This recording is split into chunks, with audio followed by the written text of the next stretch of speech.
नमस्कार दोस्तों, जय हिंद, वंदे मातरम। स्वागत है आपका अपने टीटी फैमिली शिक्षकों के परिवार जायसवाल कोचिंग सेंटर पर, पावर्ड बाय शिक्षा ही प्रकाश है। दोस्तों, आज हम पर्यावरण दिवस से संबंधित टॉप 30 एमसीक्यूज लेकर आए हैं जो अक्सर एग्जाम में पूछे जाते हैं। कोई भी एग्जाम हो, पर्यावरण दिवस ईवीएस से इस वर्ल्ड इन्वायरमेंट डे से क्वेश्चन जरूर पूछे जाते हैं। तो आइए जानते हैं टॉप 30 क्वेश्चन जो एग्जाम में पूछे जाते हैं और रिपीट होते हैं, जिसमें से पहला प्रश्न आप लोगों की स्क्रीन पर आ चुका है। पहला प्रश्न है कि पहला विश्व पर्यावरण दिवस किस वर्ष जो है आयोजित किया गया था? 1971, 74, 76 या 79 में? सभी लोग कमेंट कीजिएगा, सभी ब्रदर्स, सिस्टर्स एंड टीचर्स। तो पहला विश्व पर्यावरण दिवस साथियों किस वर्ष आयोजित किया गया था? तो वह था दोस्तों 1974 में।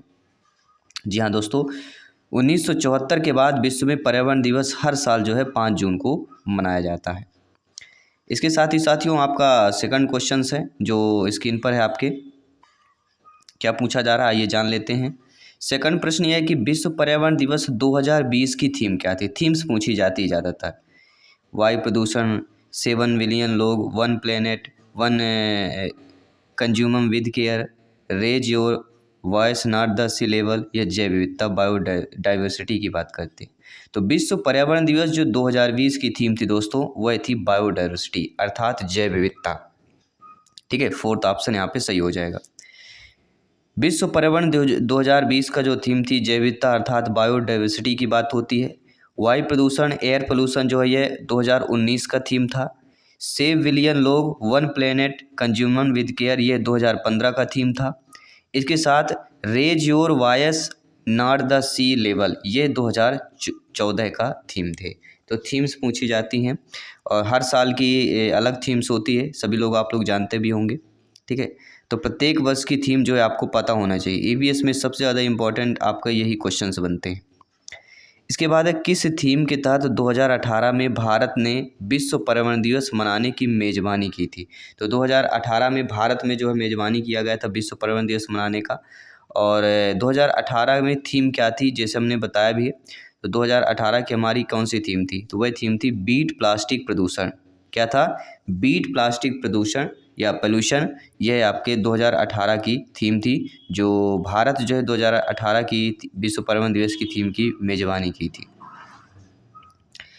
देखिए, भारत में आयोजित किया गया था यह कार्यक्रम बीट प्लास्टिक पोल्यूशन। इसमें लगभग 6000 लोग मुंबई के सरवोवा के बीच संयुक्त राष्ट्र पर्यावरण चैंपियन अफरोज शाह से मिलकर समुद्र तट पर सफाई करने और 90,000 किलो से अधिक प्लास्टिक एकत्र करने के लिए एकत्रित हुई थी।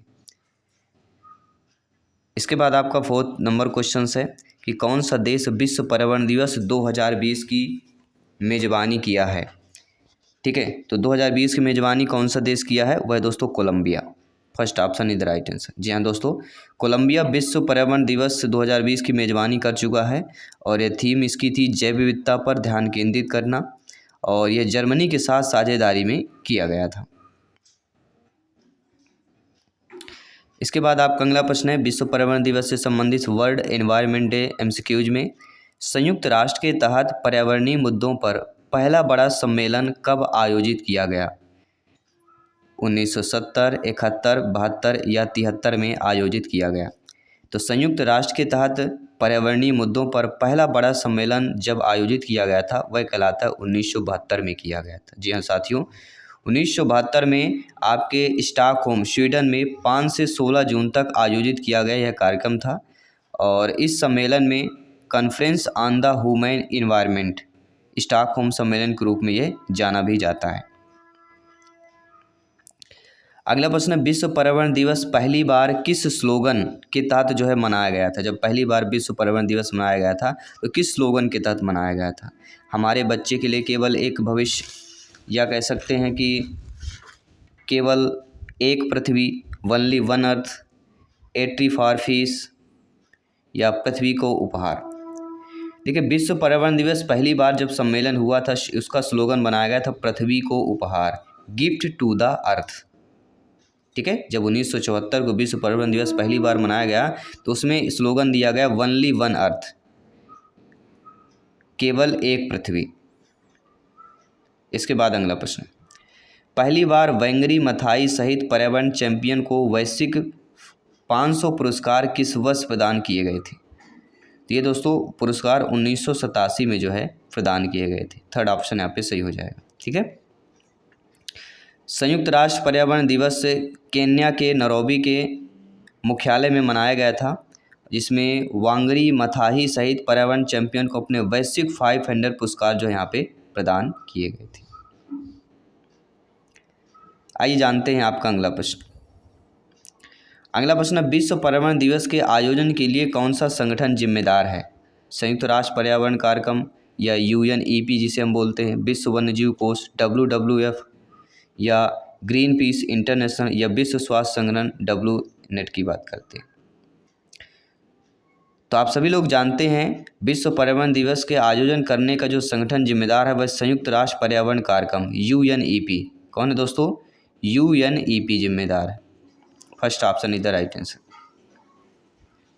इसके बाद विश्व पर्यावरण दिवस प्रतिवर्ष कब मनाया जाता है? तो सिंपल सा सभी लोग जानते हैं 5 जून को जो है प्रतिवर्ष जो है विश्व पर्यावरण दिवस मनाया जाता है।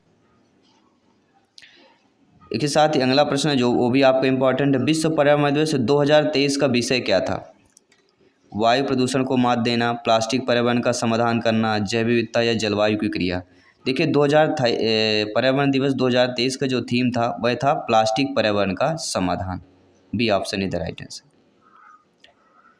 इसके बाद अगला प्रश्न है कि विश्व पर्यावरण दिवस 2023 का वैश्विक आयोजन कौन सा देश किया था? तो वह था दोस्तों कौन सा देश था? Bharat. First option is the right answer. इसके बाद अगला प्रश्न है विश्व पर्यावरण दिवस पहली बार किस वर्ष मनाया गया? तो हम ऑलरेडी बता चुके हैं 1972 में जो है पहली बार मनाया गया था। अगला विश्व पर्यावरण दिवस का प्राथमिक उद्देश्य क्या था दोस्तों? जो विश्व पर्यावरण दिवस है इसका प्राथमिक उद्देश्य क्या था? सतत विकास को बढ़ावा देना, सतत मुद्दों के बारे में जागरूकता बढ़ाने के लिए, सतत विकास पर अंतर्राष्ट्रीय सहयोग को बढ़ावा देने के लिए। तो राइट आंसर क्या हो जाएगा? विश्व पर्यावरण दिवस का प्राथमिक उद्देश्य था सतत विकास को बढ़ावा देना भी था, सतत मुद्दों के बारे में जागरूकता भी बढ़ाना है और सतत विकास पर अंतर्राष्ट्रीय सहयोग को भी बढ़ावा देना, अर्थात उपरोक्त सभी वाला ऑप्शन हमारा सही हो जाएगा।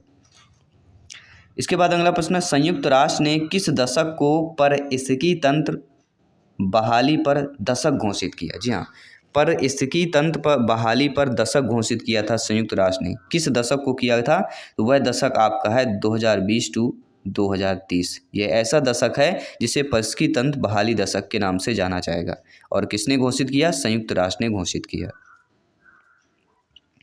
अगला निम्नलिखित में से कौन सी UNF चुनौती विश्व पर्यावरण दिवस पर प्रकाशित नहीं है? देखिए इसमें वनों की कटाई है, पानी की कमी है, प्लास्टिक प्रदूषण है, लेकिन जो साइबर सुरक्षा है ये आपका UF चुनौती विश्व पर्यावरण दिवस से प्रकाशित नहीं है, बाकी ये सारे आपके प्रकाशित हैं। अगला विश्व पर्यावरण दिवस के प्रतीक की विशेषताएं क्या होती हैं? जो विश्व पर्यावरण दिवस के प्रतीक होते हैं उनकी विशेषता क्या है? हरे रंग की पृथ्वी वाला एक ग्लोब है, विभिन्न रंगों की धरती वाला एक पेड़, समुद्र में तैरता हुआ कछुआ या मुकुट वाला एक शेर। तो यहाँ पे आप देखेंगे इसकी जो विश्व दिवस के प्रतीक जो है विभिन्न रंगों की धरती वाला एक पेड़ होगा। बी ऑप्शन इधर राइट आंसर हो जाएगा। किसी भी प्रश्न पर डाउट हो बेफिक्र आप लोग कमेंट कर सकते हैं, फीडबैक कर सकते हैं। अगला प्रश्न है विश्व पर्यावरण दिवस व्यक्तियों को निम्नलिखित पर कार्यवाही करने के लिए प्रोत्साहित करता है? स्थानीय स्तर पर, राष्ट्रीय स्तर पर, वैश्विक पर या उपरोक्त सभी पर करता है? देखिए विश्व पर्यावरण दिवस में व्यक्तियों को जो है कार्यवाही करने के लिए प्रोत्साहन स्थानीय स्तर पर भी होता है, राष्ट्रीय स्तर भी होता है और वैश्विक स्तर पर भी होता है। तो उपरोक्त सभी ऑप्शन जो दिया गया है आपका सही हो जाए। ठीक है, आई होप सभी लोग समझ गए होंगे। अगला प्रश्न देखते हैं, पेरिस समझौता एक ऐतिहासिक अंतर्राष्ट्रीय रासायनिक समझौता है। यह किस वर्ष हुआ था? 2005, 2010, 2015 या 2020? तो दोस्तों सभी लोग जानते हैं एक पेरिस समझौता था जो कि एक ऐतिहासिक अंतर्राष्ट्रीय रासायनिक समझौता था और ये दोस्तों 2015 में जो है किया गया था। अगला प्रश्न है निम्नलिखित में से कौन सा आधारभूत ऊर्जा का स्रोत नहीं है? सौर ऊर्जा, पवन ऊर्जा, प्राकृतिक गैस या जल विद्युत की बात करते हैं। देखिए इसमें से आधारभूत ऊर्जा का जो स्रोत होता है वह सौर ऊर्जा, पवन ऊर्जा और जल विद्युत होता है, लेकिन जो प्राकृतिक गैस होता है यह आधारभूत ऊर्जा का स्रोत नहीं होता है। ठीक है, ये भी आप लोगों को समझते जाना है और अच्छे तरीके से फीडबैक भी करना है। ठीक है, चलिए आज बात कर लेते हैं अगले प्रश्न की। अगला प्रश्न है कम करें, पुनः उपयोग करें, पुनः चक्रण करें, यह मंत्र का मुख्य लक्ष्य क्या है? ट्रिपल आर के नाम से जो जाना जाता है, आप सभी लोग जानते होंगे, कई बार पूछा जाता है। ठीक है, तो इसका जो हमारा राइट ऑप्शन क्या होगा? मुख्य संरक्षण के लिए है, कृषि गैस को कम करने के लिए है, कचरे को कम करने और संसाधन संरक्षण को बढ़ावा देना, या कृषि को बढ़ावा देना। देखिए, कम करें, पुनः उपयोग करें और पुनः चक्रण करें, यह मंत्र जो है कचरे को कम करने और संसाधन संरक्षण को बढ़ावा देने के लिए किया गया है। अगला, निम्नलिखित में से कौन जो है वनों की कटाई का प्रमुख कारण है? देखिए, वनों की कटाई का प्रमुख कारण क्या है, सभी लोग बताइए। नगरीकरण है, खनन है, कृषि है, या औद्योगिकीकरण है? सभी लोग बताइए। इस पर आपका जवाब क्या होगा? वनों की कटाई का प्रमुख कारण क्या हो सकता है? 4 ऑप्शन दिए गए हैं, आपको कमेंट करके हमें अवश्य बताना है और शेयर करना है। चलिए बात करेंगे अगले प्रश्न की। निम्नलिखित में से कौन सी आधुनिक गैस है? नाइट्रोजन, ऑक्सीजन, कार्बन तत्व या आर्गन? तो आधुनिक गैस यहाँ पे कार्बन तत्व आपका यहाँ पे आधुनिक गैस हो जाएगा। बाकी नाइट्रोजन, ऑक्सीजन या आर्गन ये पहले से ही पाए जाते हैं। संयुक्त राष्ट्र सतत विकास लक्ष्य S, D और G, इसका मुख्य उद्देश्य क्या है?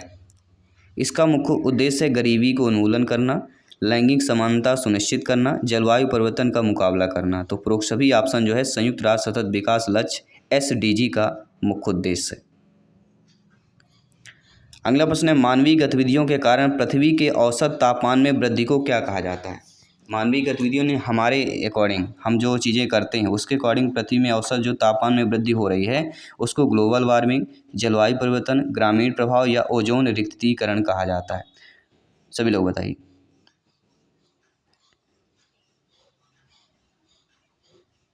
मानवीय गतिविधियों के कारण पृथ्वी के औसत तापमान में वृद्धि को क्या कहेंगे? तो हो जाएगा जलवायु परिवर्तन।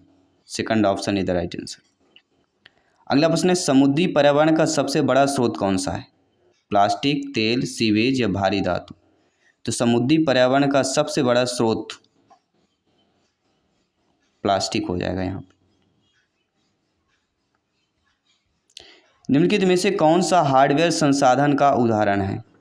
प्राकृतिक, कोयला, सौर ऊर्जा या परमाणु ऊर्जा? जी हाँ, हार्डवेयर संसाधन।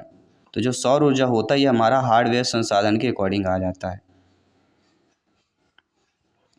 अगला है अपशिष्ट पदार्थों को पुनः स्थापित करने में बदलने की प्रक्रिया को क्या कहा जाता है? तो उसे पुनः चक्रण कहा जाता है। अगला प्रश्न है निम्नलिखित में से किस वनों की कटाई का प्रत्यक्ष प्रभाव है? जैव विविधता का नुकसान, मिट्टी का खतरा, जलवायु परिवर्तन या उपरोक्त सभी हो जाएंगे? सभी कमेंट कीजिएगा। जी हाँ, देखिए इनमें से वनों की कटाई का जो प्रत्यक्ष प्रभाव पड़ता है, जैव विविधता का भी इससे नुकसान होता है, मिट्टी का भी खतरा होता है, मिट्टी कटती है, जलवायु परिवर्तन का भी होता है। तो ये सारे ऑप्शन है वनों की कटाई के प्रत्यक्ष प्रभाव। तो उपरोक्त सभी ऑप्शन यहाँ पे आपका सही हो जाएगा। इसके बाद अगले प्रश्न की बात कर लेते हैं। संभावित स्थिरता में 3R का उद्देश्य क्या है? तो मैं ट्रिपल आर के बारे में जो जिक्र किया है, कम करें, हटाएं, पुनः उपयोग करें, कम करें, पुनः उपयोग करें, पुनः उपयोग करें, हटाएं, करें, कम करें, पुनः उपयोग करें, पुनः उपयोग करें, फिर से भरें। यहाँ पे देखिए सबसे ट्रिपल आर का यही होता है कि कम करें, हटाएं, करें, पुनः उपयोग करें।